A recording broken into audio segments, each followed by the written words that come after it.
This was exactly the kind of challenge she had expected. Complex, with high stakes, requiring a firm hand. We'll need to increase our intelligence operations. If they're recruiting locals, we need to know who, where, and how. We need to know how prepared they are.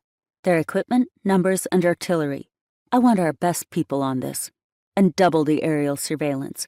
I'll personally review the patrol routes and adjust them as necessary. Yes, ma'am, Hale replied, taking notes. The briefing continued much the same. Each officer presenting the current numbers, state of their troops, and any issues they faced in personnel, training, or supply. It was mostly what she'd expected. Recruitment was over, supplies were low, and morale was jittery with insurgents so close to the base. A clear voice cut through her thoughts. Captain Bennett, company of 4 platoons. Ros focused on the speaker. A young woman with auburn hair tied neatly back in a bun and warm hazel eyes. She knew from reading the files that Captain Scarlett Bennett was a recent transfer and was highly regarded at her last posting as a rising star shooting up through the ranks. She waved for the captain to continue. Troops appear to be adjusting to the new command well. My engineers have reported some potential issues, and having reviewed them, my primary concern is the integrity of the base's communications infrastructure. The harsh conditions up here take a toll on our equipment, and with the recent increase in insurgent activity, we can't afford any weak links. We've already begun upgrading the main communication lines, but it's a work in progress. We need funding and equipment to continue. Ros listened carefully, noting the earnestness of Scarlett's report. There was something about the captain that commanded attention, not just her intelligence and competence, but the way she held the room and the way she spoke with such certainty.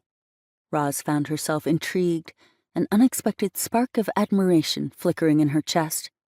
She quickly pushed the thought aside and refocused.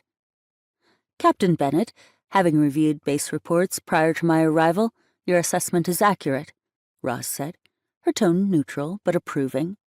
Prioritize those upgrades and coordinate with Colonel Hale to ensure that all essential systems are fully operational. I want a status report by the end of the week. Yes, ma'am, Scarlett replied, a hint of a smile playing at the corners of her mouth. Ros watched as she quashed the smile, a blank expression coming over her face. She must have been nervous requesting that after only recently arriving herself. Well, at least I know one officer is interested in the good of their soldiers more than the game of politics. Ros had never been able to respect those who rose through the ranks by stepping on those beneath them. With the briefing concluded, Ros stood, signaling the end of the meeting. Thank you, officers. We have a lot of work ahead of us. Dismissed.